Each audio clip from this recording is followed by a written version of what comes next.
समय की बात है। एक शिल्पकार मूर्ति बनाने के लिए जंगल में पत्थर ढूंढने गया। थोड़ी दूर चलने के बाद वहां उसको एक बहुत ही अच्छा पत्थर मिल गया, जिसको देखकर वो बहुत खुश हुआ और बोला, यह पत्थर मूर्ति बनाने के लिए एकदम सही है। जब वो वापस आ रहा था तो उसको एक और पत्थर रास्ते में पड़ा मिला। उसने उस पत्थर को भी अपने साथ ले लिया। घर जाकर उसने पत्थर को उठाकर अपने औजारों से उस पर कारीगरी करनी शुरू कर दिया। औजारों की चोट जब पत्थर पर हुई तो वह पत्थर दर्द से कराह उठा। वह शिल्पकार से मिन्नतें करने लगा कि कृपया मुझे छोड़ दो, इससे मुझे बहुत दर्द हो रहा है। अगर तुम मुझ पर चोट करोगे तो मैं बिखर कर अलग हो जाऊंगा। तुम किसी और पत्थर पर मूर्ति बना लो। पत्थर की बात सुनकर शिल्पकार को दया आ गई। उसने पत्थर को छोड़ दिया और दूसरे पत्थर को लेकर मूर्ति बनाने लगा।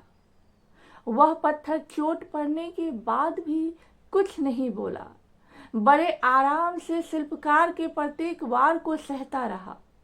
कुछ समय में शिल्पकार ने उस पत्थर से बहुत अच्छी भगवान की मूर्ति बना दी। गांव के लोग मूर्ति बनने के बाद उसको लेने आए। गांव के लोगों ने सोचा कि हमें नारियल फोड़ने के लिए एक और पत्थर की जरूरत होगी। उन्होंने वहां रखे पहले पत्थर को भी अपने साथ ले लिया। मूर्ति को ले जाकर उन्होंने मंदिर में सजा दिया और मंदिर के सामने दूसरे पत्थर को रख दिया। जब जब कोई व्यक्ति मंदिर में दर्शन करने आता तो मूर्ति को फूलों से पूजा करता, दूध से स्नान कराता और उस पत्थर पर नारियल फोड़ता था। जब लोग उस पत्थर पर नारियल फोड़ते तो वो बहुत परेशान हो जाता था। उसको दर्द होता और वह चिल्लाता, लेकिन उसकी सुनने वाला कोई नहीं था। उस पत्थर ने मूर्ति बने पत्थर से कहा कि तुम तो बड़े मजे से हो, लोग तो तुम्हारी पूजा करते हैं, तुमको दूध से स्नान कराते हैं और लड्डुओं का प्रसाद चढ़ाते हैं, लेकिन मेरी तो किस्मत ही खराब है। मुझ पर लोग नारियल फोड़ कर जाते हैं।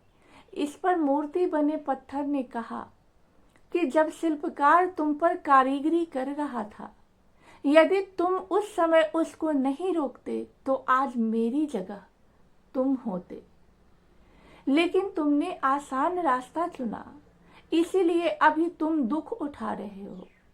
उस पत्थर को, मूर्ति बने पत्थर को बात समझ आ गई थी। उसने कहा कि अब से मैं भी कोई शिकायत नहीं करूंगा। इसके बाद लोग आकर उस पर नारियल फोड़ते।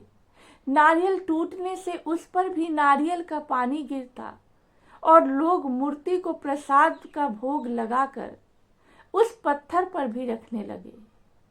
इस कहानी से हमें ये सीख मिलती है कि हमें कभी भी कठिन परिस्थितियों से घबराना नहीं चाहिए। मनुष्य जीवन की यही सार्थकता है। धन्यवाद।